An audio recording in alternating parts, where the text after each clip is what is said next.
Welcome to our session. Thanks for joining us that early in the morning. My name is Heike Ritter. I'm a product manager in the Windows commercial team.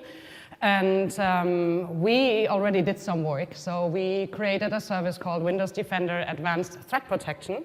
And in this session, actually, we will walk you through an actual attack that happened last year. We will then take you inside an attack. We will investigate and see how Windows Defender can detect those kind of breaches on networks, and then in the end show how it affects you. So I'm not doing all of this alone. I'm joined by Michael, please. Thank you. I'm Michael Shalev with Windows Cyber Defense team, the team that wrote Windows Defender Advanced Threat Protection, or as we'll call it from now on, Windows Defender ATP. So I want to take you into an attack that happened last year, and this is what we call an advanced attack.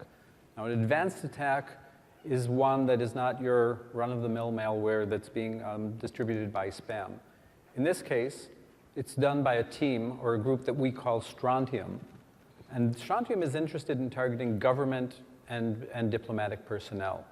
Now, when you think about it, government and diplomatic personnel are kind of security aware, and they're very cautious in their online lives.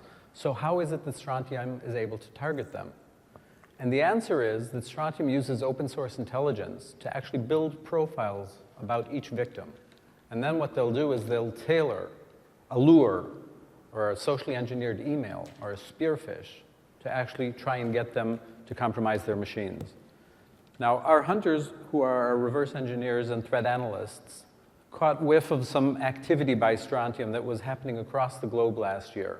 And what you see here is sightings that we've seen with our optics of attempted infections of endpoints and actual successful ones. And with that, what they did was, for example, a diplomat who's stationed in the Middle East received an email about troop movement in Central Africa, which is really a topic that he covers as part of his job. Now, looking at it and reading it, it doesn't have the typical misspellings, and actually it's very pertinent, and he sees a URL that is very familiar to him. When he clicks on it, he's taken to a site that he's actually visited before. But at this point, compare Eurasia Review with the actual URL that you see on the left of the red arrow, which is Eurasia Global News. What's happened here is that Strontium has spoofed a website. And in addition to hosting the original content that they took from Eurasia Review, they also are hosting a flash zero-day. Now, a zero-day is a vulnerability that hasn't been published, and therefore it hasn't been patched. And in this way, you're able to compromise software before the vendors actually know about it and can secure against it. Let's look at another example. So Strontium's also looking for NATO. But sending NATO something about North Africa, about Central Africa, won't really generate interest. So here, the fish is tailored to NATO's relations with the Ukraine. And here we see another one of Strontium's techniques, and that is social engineering and tricking the user into actually installing their kit by saying, this is really a Java runtime. So if we want to look at the stages of what a Strontium zero-day based attack are, it starts with the initial exploit, where the victim is directed at a spoofed website. There, through a vulnerability that hasn't been patched yet in Flash, the kernel mode exploit is downloaded, and what this does is it installs the backdoor and registers it for persistence. And finally, it can even download a credential dumper like Mimikatz for Windows 7 or some other binaries to help progress the attack. And now let me hand over to Heike, who will actually take you inside such an attack. Yeah, so kind of a similar attack that he just explained, leveraging a zero-day and then dropping files and getting persistent in the machine. That's what I'm going to show you now. So it's actually a recorded video because we are not doing like live hacking here on stage. So I think that's nothing they want us to do. Just that you know, that's a fully patched Windows 10 machine at that point. IV solution is running. it was difficult for us to find actually something that we can show with Windows 10 because we added so much security, we implemented many, many new technologies. So we are leveraging a vulnerability in, and it was a flash 0-day. It has been fixed, all good, so you're good if in case you're worried now. So let's start. So Liz is our victim on the left side. On the right side is the actor's machine. So you can see that Liz is opening an email, and this email is from her boss about a new opportunity. She works in sales, and she double clicks on the attachment. So this actually now leverages this 0-day, like it's downloading and installing, no, it's downloading and executing a file on her machine, and that's, you can see now, wait a second. So you can see on the right side that the file, when it got executed, started PowerShell and opened a connection to the attacker's machine. At this point, actually, I would already say it's like the attacker has the full control of her machine. She doesn't see anything. She's like still scrolling in the email looking for the good opportunity. So what you see next is that the actor is uploading another file on her system. It's called sysdebugger. He uploads it, and it's successfully uploaded. And after that, he is now gaining persistence by adding a registry entry, and then every time the machine boots up again, he's there again, and he can do whatever he wants. So the next thing that he's going to do is he uploads another file. It's a port scanner, well-known port scanner, and he can then, of course, he will use some well-known tools like Whoami, Netlog on server, just to figure out a little bit more about the person that he is at the moment, or on the machine that he is, and then he will use this information with the port scanner together and then start moving from one machine maybe to the next. So the entire attack took probably less than a minute, and he can now start moving on and doing whatever he wants. So you've seen there's no malware involved. It's quite, no, it's my machine. Sorry. So how should a security solution just protect this? Even a firewall. I mean, the firewall blocks probably traffic that comes in, traffic that goes out, but that was just a regular HTTP, HTTPS connection. So it's nothing that the firewall would usually block. So it's very, very challenging for a security team to block those kind of attacks. So this is why we developed Windows Defender ATP, and what it is, it's composed of 3 parts. It's a client-side sensor, it's a behavioral sensor that collects all kind of forensic information and sends them to the cloud. In the cloud, we do all the logic, so all the security machine learning happens in the cloud, and it's enriched and enhanced by our community. We have threat intel, our own threat intel, but also third-party threat intel. And of course, we have humans. We at Microsoft have security experts that are experts in exploit techniques, operating security, but also the cyber crime unit. So people that are hunters and looking after those actors all day long and trying to see where are like new malicious URLs coming up or IP addresses that are luring to a bot. So if we look at the architecture, and that's kind of important because it's a cloud solution and people would like to know what about my data and the privacy and everything. So we have the client, an always on endpoint. It's coming with Windows 10 next. It's off by default, so it's not collecting and sending us stuff. So you have to sign up and onboard to the service to then actually turn all the agents on and send the data to our cloud. So it's also there to collect forensic files in case a file was involved here. And then it will help you, the agent, to do further remediation in the future. So that means if there is something on the box and you don't want it on the box, you can actually get rid of it. So, and then we have the cloud solution. So this piece that you can see here now in the middle is one customer. It's one tenant in Azure. So every customer has its own storage in Azure. All the data that we collect will just go in the storage or like in the tenant of the customer. If we do all the big analysis like in our cloud, I would say, we will remove all personal information from the files, from the logs, from whatever you collected, and it will be anonymized before it actually leaves this container here in the middle. In the middle, what we have is a huge dictionary of IOAs and IOCs. He will talk a little bit, what is this, in case you don't know all the acronyms.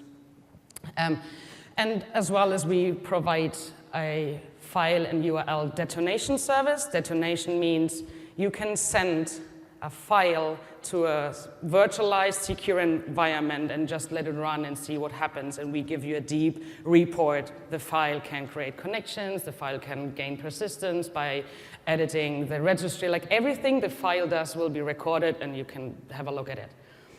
And every customer has its own file detonation service because it's still personal data that's in the box here.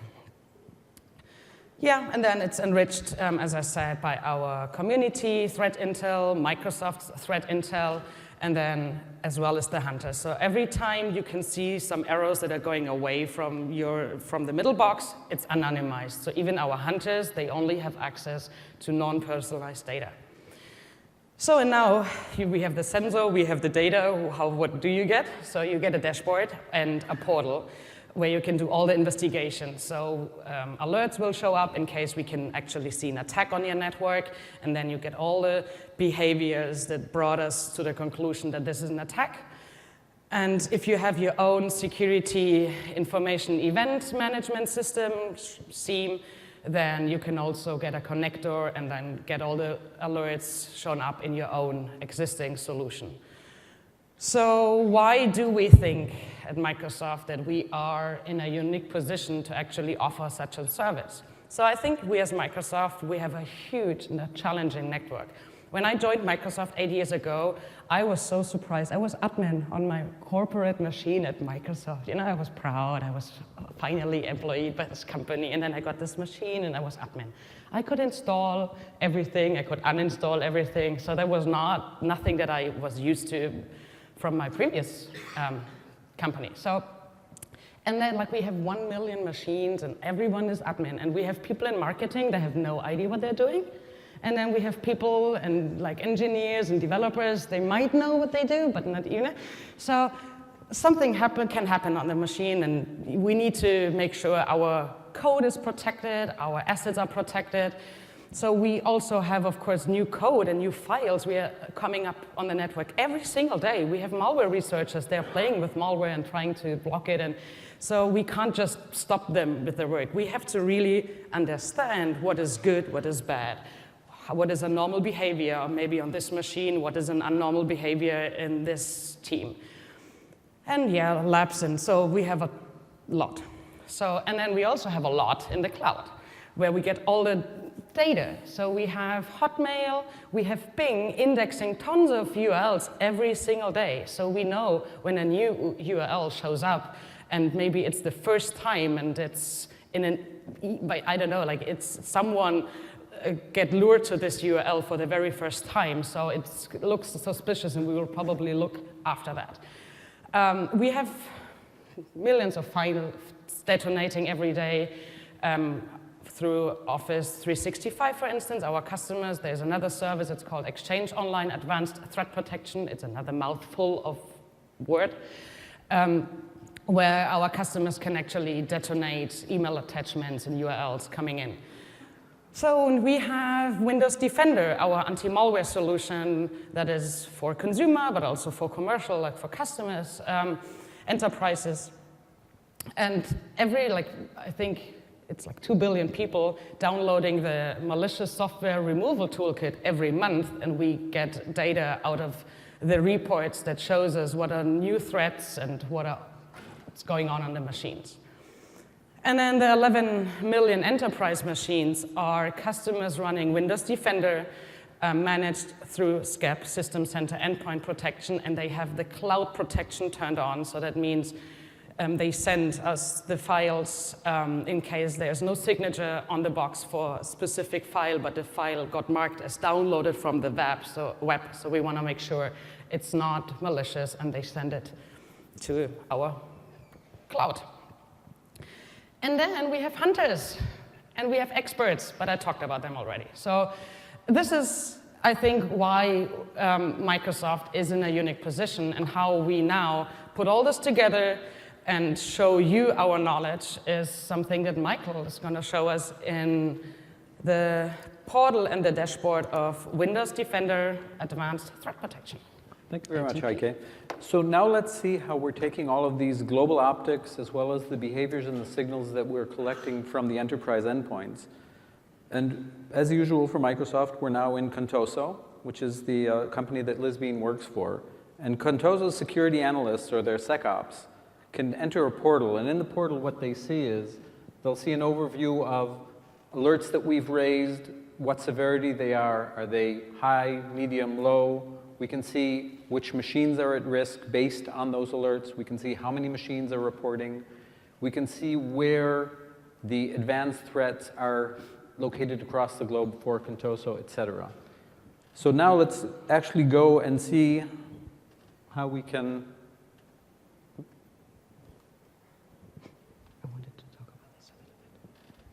So now let's see what we're seeing in terms of what happened on Liz Bean's box.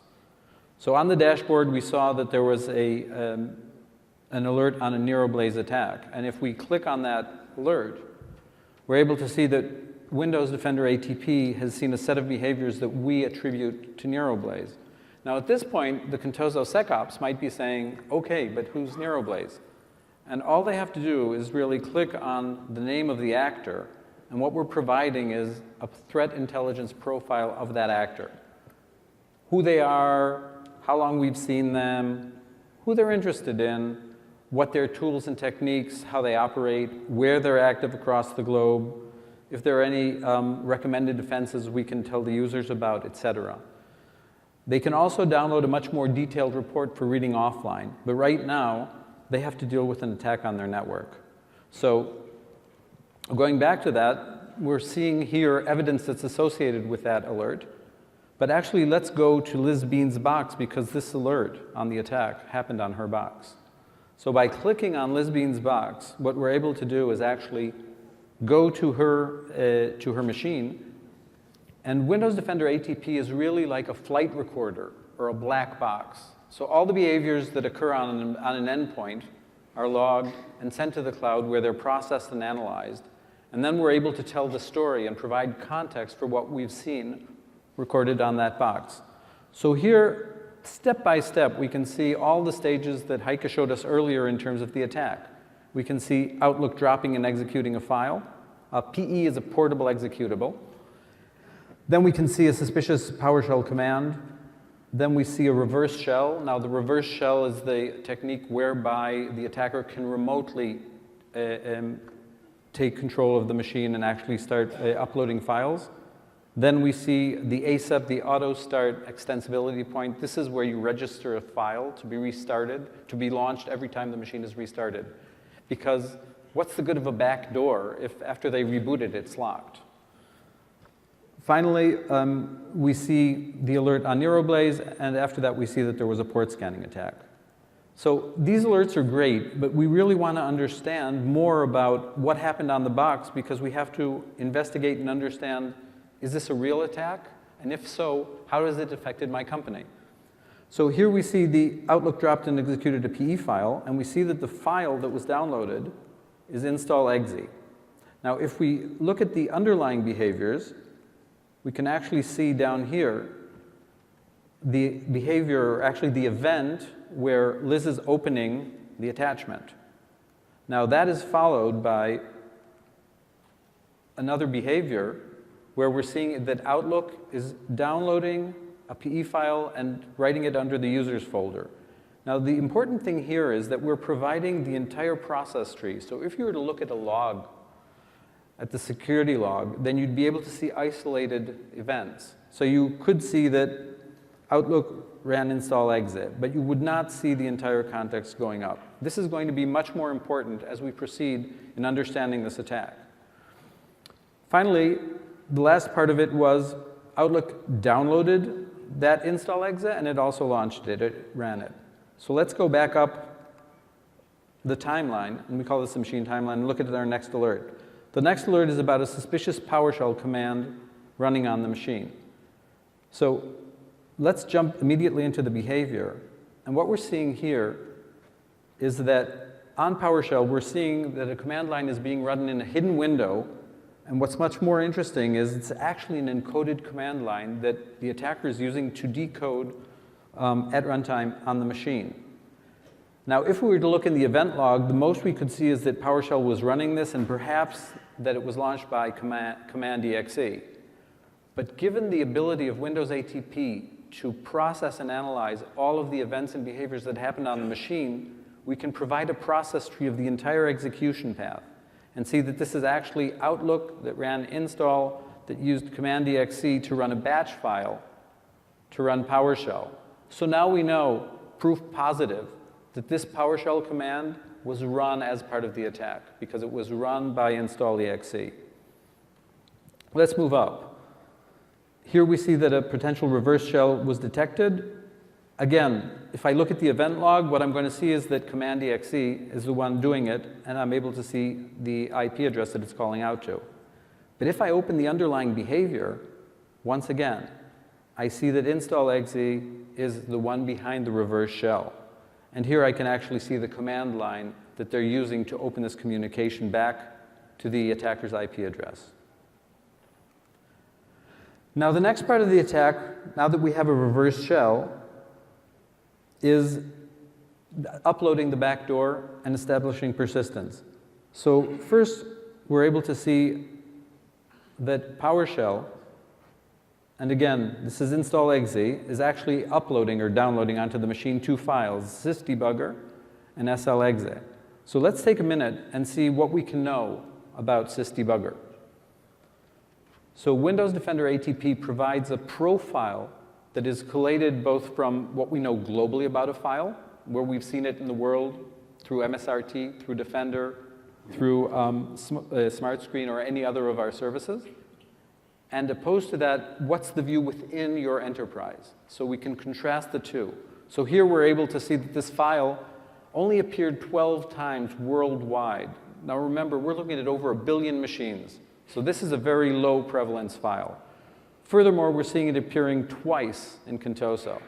This leads the SecOps to understand that this isn't some broad spam campaign. This is probably an advanced attack. One of the features that Heike mentioned before was the detonation or the deep analysis. And here you're able to either submit a file to the cloud to be analyzed, and here we'll just look at a previous analysis that was run over the file. Now, what deep analysis tells us is classes or categories of behaviors that were observed when executing this file in a cloud sandbox that is open to the internet but also heavily instrumented. So we're able to see that this file uses an encrypted channel to communicate. We see that this file is aware of its environment, so it wants to understand domain information, hardware information, host information, et cetera, which is also very typical of an attacker who's now mapping the landscape and trying to see where he's going to move next. We also see multiple cases where this file established persistence. And remember, if the attack is over the minute the user reboots their machine, then the attacker has done nothing. They want to be there for a long time. And finally, we see that this file also injects into system processes. I'll come back to this at the end. So without leaving their console, Contoso SecOps were able to see what's happening on the machine. They're able to understand what this file is capable of and really start expanding a forensic investigation within Windows Defender ATP. Let's go back for a second to the machine and finally look at the last alert on this machine, which is the port scanner. So as Heike noted, right before that was raised, the attacker lived off the land, as we say. and actually used Who Am I to try and understand a bit more about their environment. But if we now look at the port scanner, which is that second file that the attacker uploaded, sl.exe, now we can see another one of the aspects that Windows Defender ATP provides the organization, and that's our footprint service. So what we're able to see is we're able to see not only the worldwide prevalence, and here we see that this is a rather common tool because it's been seen on thousands of machines worldwide, but we're able to see where else in the organization this file was observed. So remember, each endpoint has a behavioral logger. And if this file was created on that machine, or if this file was executed on that machine, that behavior will be forwarded for cloud analysis. So now, as part of SecOps, I'm saying, wait, what if this attacker actually managed to get off the box? So let's go look at another machine, one belonging to Summerfrost. And what we were able to see on Summerfrost's machine, and this is yet another one of the abilities that Windows Defender ATP provides, is what is the user context each of the process trees was running under. So we see system processes, we see Summerfrost's user, that's okay. Suddenly we see Lizbean's logon user on this machine on the same day of the attack. So this leads Contoso SecOps to start expanding the scope of breach in their investigation and start mapping where any of the files that have been seen in common have been observed on in the organization. So that brings us back to Windows Defender ATP, and now I want to tell you a bit more about what we do with those. So the alerts that we use are based on two terms, if you will. Indicators of compromise, and Heike mentioned this earlier. And indicators of compromise are really what we know and who it belongs to. So this is the known. And so what we do is we have a threat intelligence database that is compiled out of everything we know and everything our partners in threat intelligence know. And so if we see any of these indicators in an organization, then we know who's there. So I didn't want to spoil this earlier, but we name our actors after the periodic table, so after elements. Each company has their own cute way of doing things. So if we want to look at the actor we were looking at the beginning, at Strontium, and say, okay, what IOCs do I know are associated with Strontium? Here we can see a whole set of the tools they use for different attack stages, be it elevation of privilege, backdoors, etc. In addition, we also collect the spoofed domains. And so if we see any communication from a machine, even going out over a system file, so if SVC host beacons out or calls out to one of these domains or IPs, we're able to raise an alert and say, we have an indicator that NeuroBlaze, or in this case Strontium, was on your box. Now, what you know is great, but advanced attackers are really well-funded, they're sophisticated, they have 0 days. So a 0 day, by definition, is not contained in what we know. So what we have to do is expand what we know to what or whom we don't know yet. And for this, we've decided to depend on behaviors. And so Windows Defender ATP has an ever-growing library or dictionary of indications of attack. And what these are behaviors that we associate with different attack stages. So we have behaviors that are typical of exploitation. We have behaviors that are typical of command and control, the reverse shell that we saw. Credential stealing, in case you're on a Windows 7 box, or if it's on a box that for whatever reason wasn't patched and we actually identify some sort of form of credential stealing. Recon, so we're looking for port scanners, and lateral movement. So in this way, we're able to actually go and say, we'll not only monitor your networks for what we know, and if a new IOC or IOA comes out, we'll also go back in time over the data that's been collected from your organization and tell you, we only now know that this is an IOC, but it was here a week ago, and now you can go and investigate it. So this is really the underlying way in which Windows Defender Advanced Threat Protection is able to monitor actors and new actors, known techniques and new techniques. And I'll hand back to Heike to bring it all together. Yeah, another marketing slide. So what Windows Defender ATP offers you or gives you is, so you have seen the dashboard and you have seen the portal. So it will raise alerts, and we will actually separate the alerts from all the noise for you. So you have, of course, filter options. If you want to see more, you can see more, but usually we really just show what's important to you so that you can just focus on that, because that's the challenging part. You might have many, many security solutions deployed, and they all give you logs, and they all give you events and whatever, but it's tons of information, and you have to go through them. So you have really correlated alerts and also actionable alerts. So we give you information, recommendations, what you should do when, for instance, there was this NeuroBlaze attack, and next to it, I don't know, leave the house, burn it down, shut down the server, I don't know what. Like, usually it's probably something different, but you got it, steps that you should do when you have this actor on your network. It's real time, so you get the alerts in your SIEM or on this portal in real time. So when we get the data from the client, it shows up there. But also, as Michael said, depending on your retention policy, we can go back in time. So you can pick 3 or 6 months, it depends on how much data you want to store in Azure. And then when we see something that we know now, that we figured out and learned about now, and you got it a month ago or 2, we will still, of course, give you information about something that happened before. It's easy to investigate. I don't want to call the portal as easy, because it's a very complex and difficult portal built in the back end, but it's easy for you to investigate. You can start from an alert, you have seen it, and then go to the machine, go to the user, and we make it easy for you that you have the timeline, and where you can actually just pick the time that you want to look at. So easy for you to investigate and explore, but you can also do, I love this word, self-hunting. Like, if you always wanted to be a hunter, now you can do self-hunting in this portal. You see a file on your network, you want to know more about a machine on your network, just search for it, and we give you everything that we know about this file, about this machine on your network.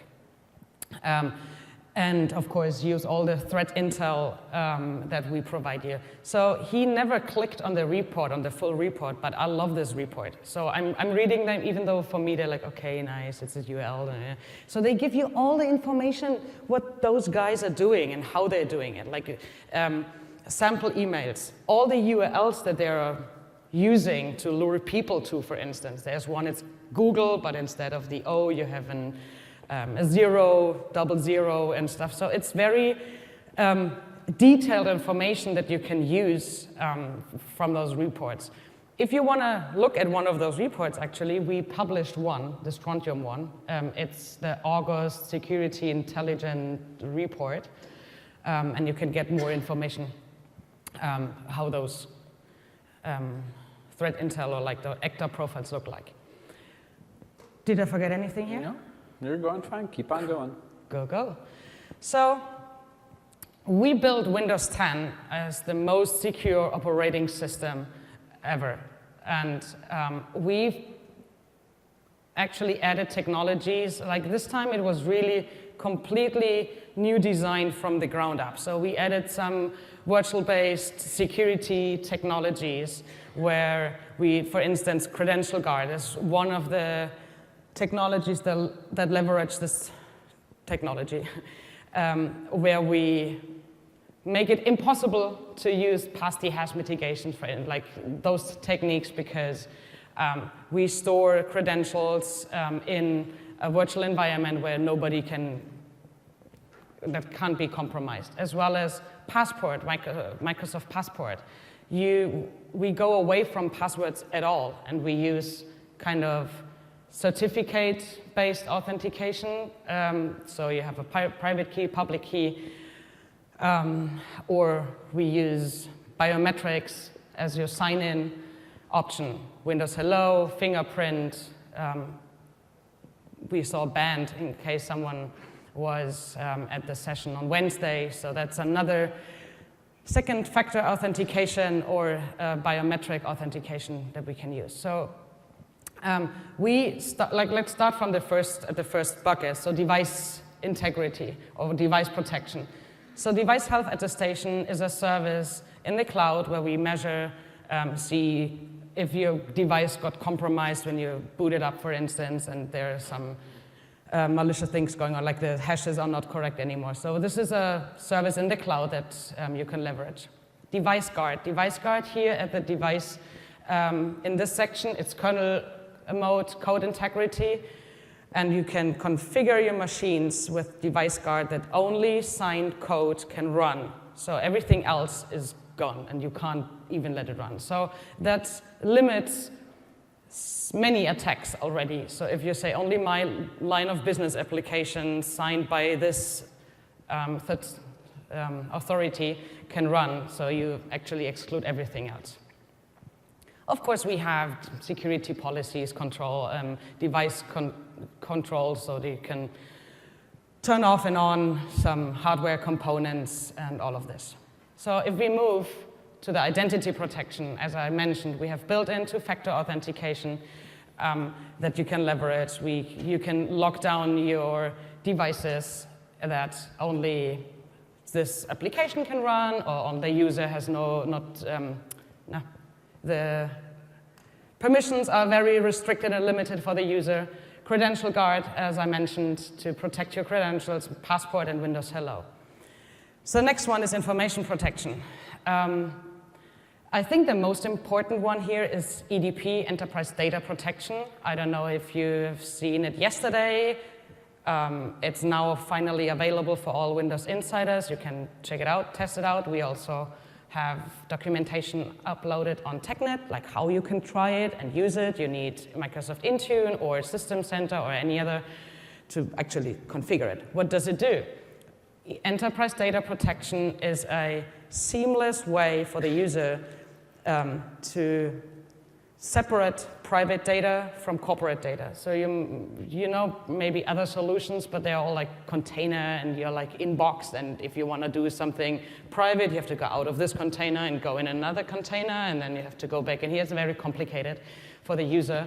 And here it's built into Windows, it's seamless. You can configure what are my applications that I want to produce and create company content. Let's say you have your SAP application. So I will never ever do something private in SAP and print a private report. So this is a line of business application. Everything that comes out there is protected automatically. Or you can set your network boundaries, and you can say everything that I download and upload from those IP addresses or from this domain, as well as it's another application, OneDrive for Business. Like you can configure whatever you want, and everything is protected.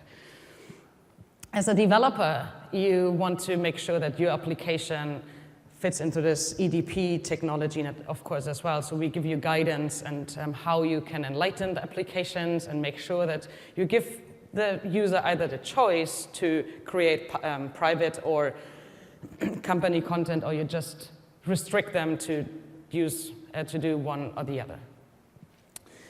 Conditional access.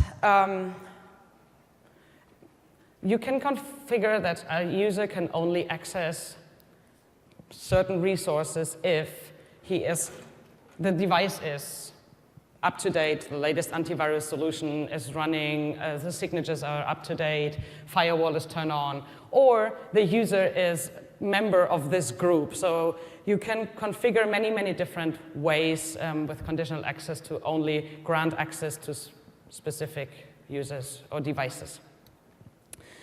Device protection, device encryption. We have BitLocker for enterprises. We have device drive, I don't know how it's called, for consumer.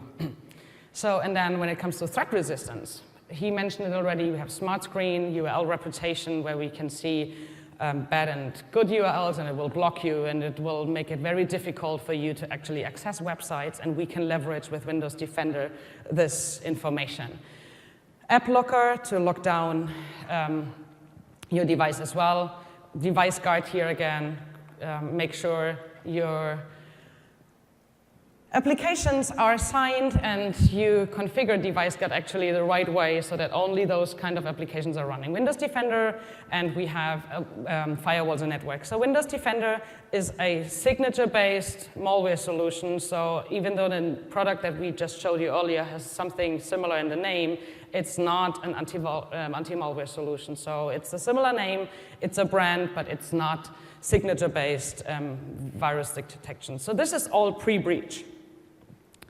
But people make mistakes.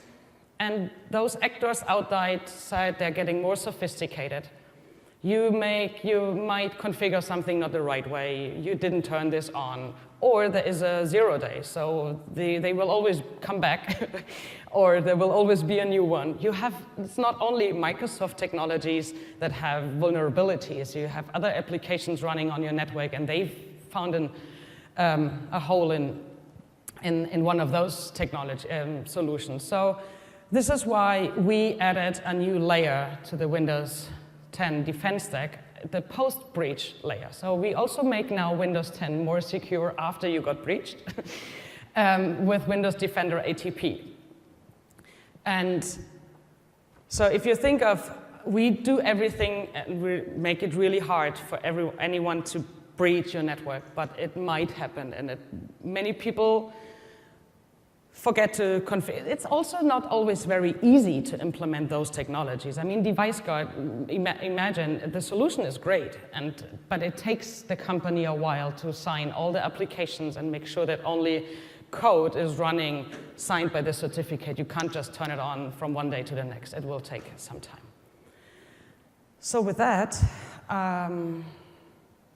give some call to action, please. Okay. So we're at Build. So this has to be relevant for you. So I think we mentioned this at the beginning. I'm not sure we stressed it. Microsoft defends itself and its network with Windows Defender ATP. And given the challenging environment that we have, there are few things that we haven't seen. And so what we're doing here is sharing some of the things that we and our customers will now be able to see, even if before with standard anti-malware and defense layers, you weren't seeing this stuff. Now it's going to be evident, it's going to be alerted on, and it might even be blocked. So you really have to adhere very closely to integrity and code signing. On some of our customers, we've seen cases where really large household name vendors, there are cases where not everything's code signed. And before, it flew under the radar, but now it's being alerted on. And we're making resources available, telling you how to do this, complete information, in terms of secure hashing. If you want to encrypt, do cryptographic network operations, do it the right way. Do it with SSL. Do it standard. Follow standard procedures. In terms of suspicious behaviors, remember, the name of the game for us and for anyone working in this space is detecting the unknown. So we all cover IOCs, that's great. It's the IOAs that are differentiators, and they're the ones that really help level the playing field. So don't code inject, because we're going to alert on it. And customers don't like it. And when you think about it, some of the practices that might be easy or quick to implement, if the customer is aware of it and aware that this is really a breach, they will be very unhappy, and they'll call you and ask you to fix it. In terms of threat modeling, in terms of threat surface analysis, attack surface analysis, in terms of using security design patterns. So the mother load, it all begins at SDL. So if you go to aka ms/SDL, there's tons there. MSDN has a lot more. We make available a free threat modeling tool, an attack surface analyzer, because one of the things that you need to understand is that even if you're a small ISV, a medium ISV, a large ISV, you're also a target. And this can come at you from your hotel's Wi-Fi network. That was Dark Hotel. It also happened in Europe last year. Another thing is, don't be cute. So in terms of naming, attackers name their stuff Skype.exe, GoogleTalk.exe. They try and install themselves as a Flash installer, or as a Flash player, or as a Flash updater. And they try and ride on coattails of known and trusted applications. We're monitoring for that. Finally, attackers are looking for innovative ways to breach large customers. The stronger the customer's defenses are, the more innovative they get. So in the Target case, they actually targeted a small vendor who doesn't have the resources to stand up sufficient defenses. So this call to action is for every size of developer, because even though it's commonly said that there ain't no such thing as a free lunch, spoiler alert, Milton Friedman did not come up with this. We are making all of these resources and more available freely to you because we want to help make sure that you don't become someone else's lunch. Thank you very much.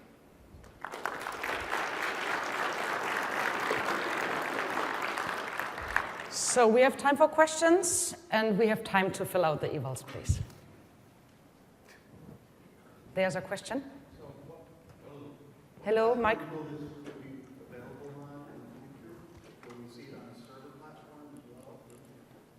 So you mean the agents? Yeah. Yes. So Yes. So it's part of the anniversary release of Windows 10, and when that server SKU comes out, it will be on that as well. No, I mean, I think that this one of the last slides that Heike showed on the multi-layered defense that is baked into Windows 10 is such that we're focusing on making it the most secure operating system ever. And I think a good evidence or vote of confidence is the DoD's announcement that they're moving 4 million machines by end of year, simply because they understand that the farther you try and patch back, the more doors you might leave open. So we're looking forward. Windows 10, forward. So, and yeah, I mean, that says it all, yeah. Was there another question? We're blinded here, so we can't see if you are standing up. So, there it is. There it is. Okay. There we go. There too. Oh. So, can you hear me? Yep. Yeah. So, if let's say I want to evaluate how this works, I mean, part of getting hacked myself, is there a way that I could kind of see what sort of report I would get if I'm running ATP? So Windows Defender ATP is really an enterprise solution, and as such, part of the security that we build into it is opacity.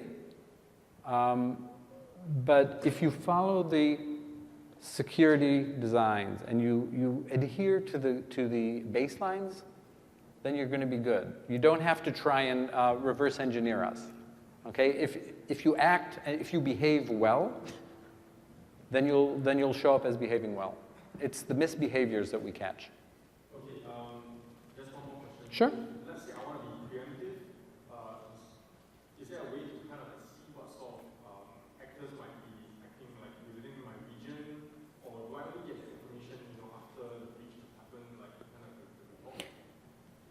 report? So in general, we provide threat intel on data that's observed within an enterprise. So we have partner threat intelligence companies whose business is saying, we'll give you threat intelligence on the world, and you can decide if it relates to you.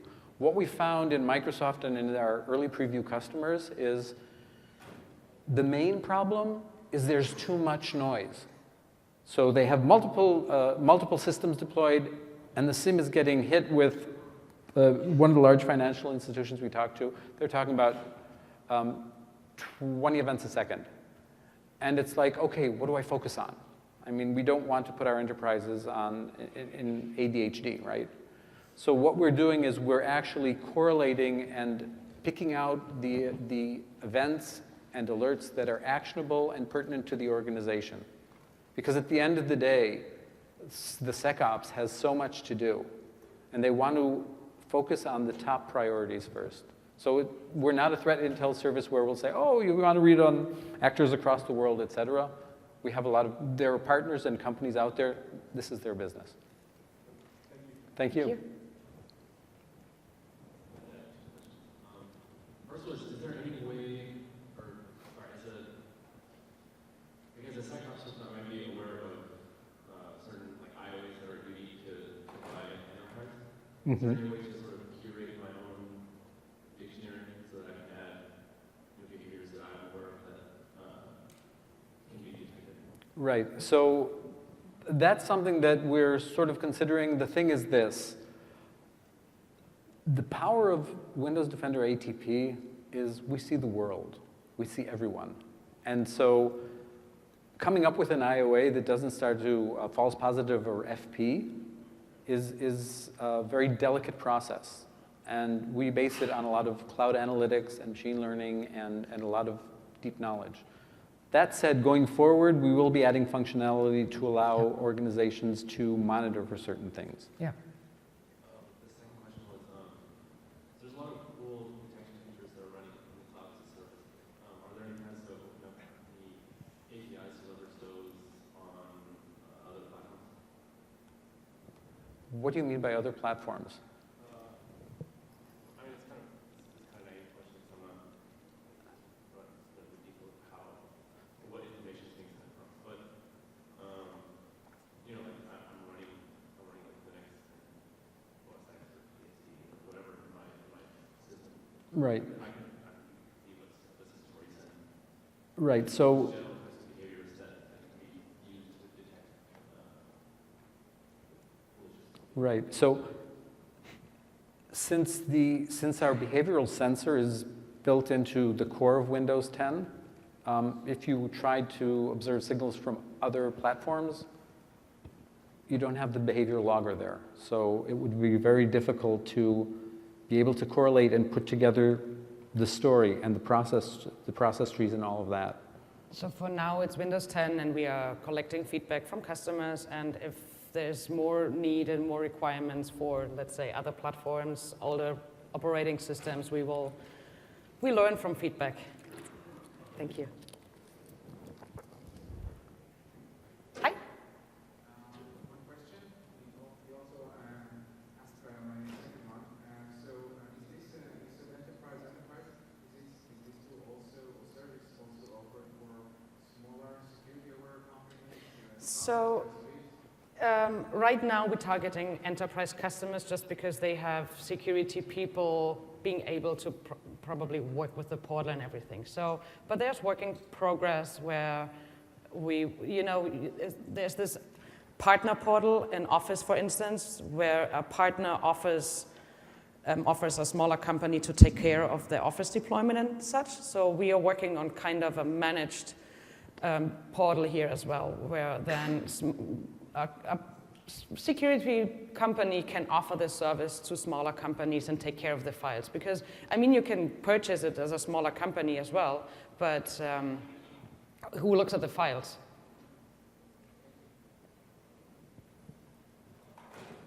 I have one question. So, as you just showed, the plan sends a lot of Windows 10 sends a lot of action data to the cloud. And say some process says some file download, some process run, some command run. So how that will be quite some data for normal customer. Identify to send to the Microsoft Cloud. So it's who decide? Is the client decide which data to be sent, or it just send whatever actions on any process? Okay. Thank you. So two parts to the answer. The first part is each customer. Okay. The question was, who decides what gets sent to the cloud? So let's answer the first part, which is the cloud. So as Heike mentioned, each customer is running in its own tenant. So their data is isolated, and they can even select when onboarding where they want to geolocate. So if you're in the EU and you're sensitive about that, you're going to geolocate to Azure in the EU, okay? So the data is isolated and kept within that customer's tenant. Secondly, the files that you're able to upload are only portable executables, okay? And as Heike mentioned, if as part of the heavier analytics, some sort of broader MapReduce or other jobs are run over them, the data is completely anonymized. So what's going to exit that customer's tenant going to be hashes. It's not going to be anything that is identifiable. Does that answer your question? Yeah, kind of. Kind of. And notice that the customer has to decide to submit a file for detonation. So Windows Defender ATP does not collect files automatically, okay? It's the customer owns their data, and we reflect all of that data back to the customer through the portal. Is that on-prem solution or just cloud?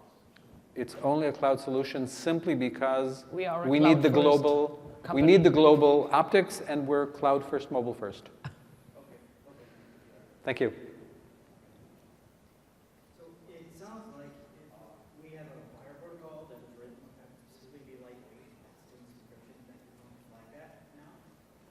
It's not using TLS or using HTTPS? If it is not being secured with a signed certificate or in some standard way, then it will be flagged.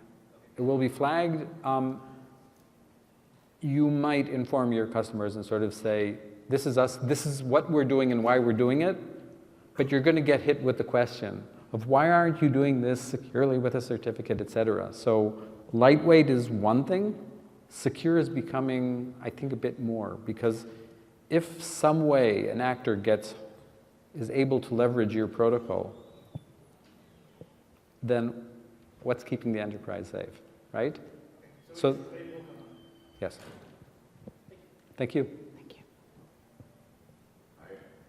You said the sensors to be used for getting all the data is integrated into Windows itself. Into Windows 10. Are you using public APIs for obtaining the data? So can other companies create similar sensors, or is it private? So the way, again, due to security and other considerations, the data from the center, from the loggers or from the agents is going up into the customer's cloud tenant. There are APIs for the customer from that cloud tenant to call some of the data. But it's all going to be against the cloud within the compliant and security that Azure offers. And not for the agent on the box. Yeah, so you can't go to the agent, you can go through the cloud. Okay, there was a list of events. For example, the application tried to obtain domain login and login credentials of various domains. How do you query these information when at the same time you suggest that no one should move functions or inject this code? So if a third-party company would like to create a similar solution like yours, would it be able to do it, or are you deeply integrated with Windows? So this is unique to that. So in general, Repeat the question. okay, so you were asking on if another company wanted to implement a similar solution, could they do it alongside? Yes. So yes, at this point, Windows Defender Advanced Threat Protection is reporting, and it's detecting, and it'll run alongside any other security solution. Okay. It also as- runs side by side with any AV solution, so it's not dependent on Windows Defender or something like this. So, and if you have more sensors on the box collecting some more forensic data, no problem. If that didn't answer your question, then could you help focus your question a bit more? Recently, Microsoft has this initiative for all third-party vendors, security vendors, that they are banned from using any undocumented APIs or any unpublic function calls, structured booking mechanisms. So you prevent all security vendors from doing this.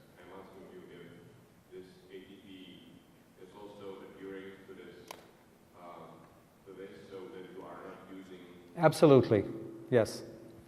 So it's not that we're using undocumented APIs, et cetera, and sort of taking an unfair advantage. No. It's part of the operating system. It's logging and monitoring behaviors, and it's forwarding these to the cloud. Yes. The APIs are documented, was the question. But we're not publishing what our agent does. We have secrets. Anything else? Well, we're out of time. Thank you very much. Thank you so much. Please fill out the evals and have a great day.